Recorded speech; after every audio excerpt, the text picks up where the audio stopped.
Question कह रहा है रेखा एल कोण ए का समद्विभाजक है। चलिए भैया, समद्विभाजक को बच्चा हम लोग बाइसेक्टर बोलते हैं, ठीक है। ये एंगल ए का भैया ये जो है ना ये रेखा, ये कोण ए का बाइसेक्टर, यानी कि कोण ए ये है, ठीक है, तो इसका बाइसेक्टर है। बाइसेक्टर का मतलब क्या हुआ बच्चा? बाइसेक्टर का मतलब हुआ ये एंगल जितना होगा ये एंगल भी उतना ही होगा, ठीक है। बाइसेक्टर यही काम करता है, किसी भी चीज को आधा आधा कर देता है, ठीक है। चलिए, तो सबसे पहले कह रहा है बाइसेक्टर, तो ये दोनों ये हो गया। फिर क्या कह रहा है? एल पर स्थित कोई भी बिंदु है, बी एल पर स्थित कोई बिंदु है। भाई ये एल लाइन है, इस पे बी पॉइंट है ये, ठीक है। बीपी और बीक्यू पी से ए की भुजाओं पे लंब है। कह रहा है बीपी ये जो है लंब है, लंब बोले तो 90 डिग्री, ठीक है बाबू, और ये भी लंब है 90 डिग्री।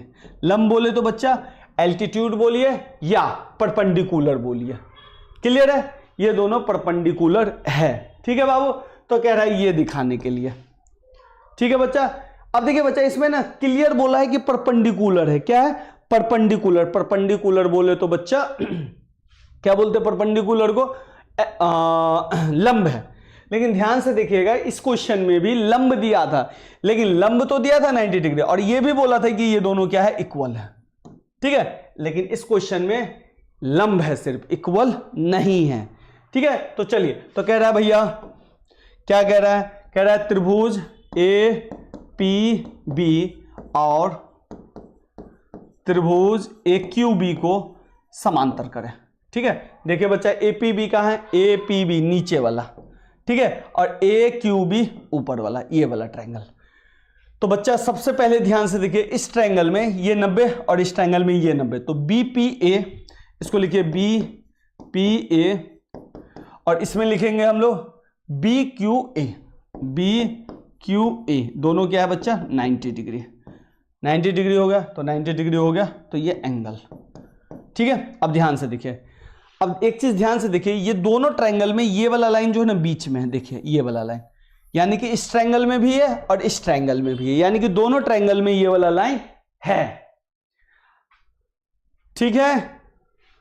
तो चलिए ऐसा करते हैं, इसको लिख देते हैं ए बी, ए बी बराबर ए बी, ठीक है। और ये हो जाता हमारे लिए कॉमन, क्या बोलते हैं बच्चा? कॉमन, यानी कि साइड, ठीक है। थर्ड चीज देखिए, ये हो गया। थर्ड चीज देखिए क्या कह रहा है? समद्विभाजक है, बाइसेक्टर है। कौन सा? बाइसेक्टर हुआ तभी ना बाबू ये एंगल इसके बराबर हो गया। तो नीचे वाले का पहले लिखेंगे इस एंगल को, तो इस एंगल को क्या लिखेंगे? P A B, P A B, और इस एंगल को क्या लिखेंगे? Q A B, Q A B, और ये भी हो गया आपका एंगल। तो क्या हो गया? एंगल साइड एंगल से त्रिभुज ए पी बी सर्वांग सम त्रिभुज ए क्यू बी, लीजिए ये आपका हो गया सर्वांग सम। कोई दिक्कत तो मुझे बता दीजिए। ये हो गया सर्वांग सम। अब कह रहा है बीपी बराबर बीक्यू करिए, बीपी बराबर बीक्यू। तो भैया सीपीसीटी से तो हो ही जाएगा, क्योंकि इस ट्रायंगल का ये बीपी और इस ट्रायंगल का बीक्यू सीपीसीटी से इक्वल हो जाएगा, ठीक है। तो बीपी बराबर बीक्यू, कुछ नहीं, बस सीपीसीटी लिख देंगे, कहानी खत्म हो जाएगा, ठीक है। चलिए